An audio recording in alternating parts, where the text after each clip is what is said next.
اور اب کچھ کاروباری خبریں شامل کریں۔ پاکستان 2023 میں منظور کی گئی پالیسی میں موجود خامیوں کے باعث غیر ملکی تیل فراہم کنندگان کو ملک میں بانڈڈ آئل سٹوریج قائم کرنے کی جانب راغب کرنے میں ناکام رہا ہے۔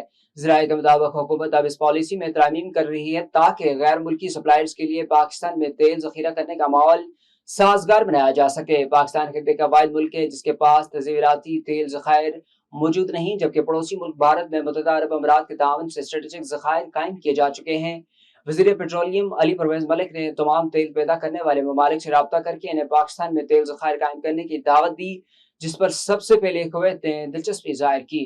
پاک افغان جوائنٹ چیمبر نے افغانستان سے خالی کنٹینرز کی نقل و حرکت میں سہولت فراہم کرنے والے حالیہ فیصلے کا خیر مقدم کرتے ہوئے اس فیصلے کو اعتماد سازی کا مثبت اقدام، پاکستان اور افغانستان کے درمیان تجارتی سرگرمیوں کی بحالی کے لیے امید افزا علامت قرار دیا۔ پاک افغان جوائنٹ چیمبر کے صدر جنید اسماعیل ماکڈا نے امید ظاہر کی کہ مال سے لدے کنٹینرز اور باقاعدہ تجارتی کارگو کی نقل و حمل میں بھی جلد شروع ہو جائے گی اور باہمی تجارت اور ٹرانزٹ آپریشن بھی بحال ہو جائے گا۔ انہوں نے اس بات پر زور دیا کہ پاکستان اور افغانستان کے تعلقات کو بھی ایک اور کامیابی کی کہانی میں ڈالنا چاہیے، کیونکہ دونوں ممالک کے درمیان گہرے اقتصادی، ثقافتی اور تاریخی تعلقات ہیں اور بڑھتا ہوا تعاون علاقائی امن اور خوشحالی میں اہم کردار ادا کر سکتا ہے۔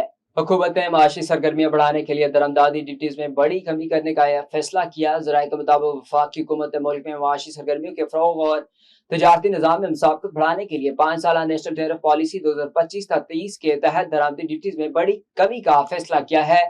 5 سالہ نیشنل ٹیرف پالیسی 2025-23 میں کسٹمز ریگولیٹری ایڈیشنل ڈیوٹیز میں مرحلہ وار نمایاں کمی لائی جائے گی۔ اس پالیسی کا بنیادی مقصد اوس ٹیرف کو 20.19% سے کم کر کے 9.70% تک لانا ہے۔ اس اقدام سے ریونیو کی مد میں 143 ارب روپے نقصان کا خدشہ ہے۔ ذرائع نے بتایا کہ پارلیمانی حلقوں کے مطابق اس اقدام سے مارکیٹ میں مقابلہ بڑھے گا اور درآمدی لاگت میں کمی آئے گی۔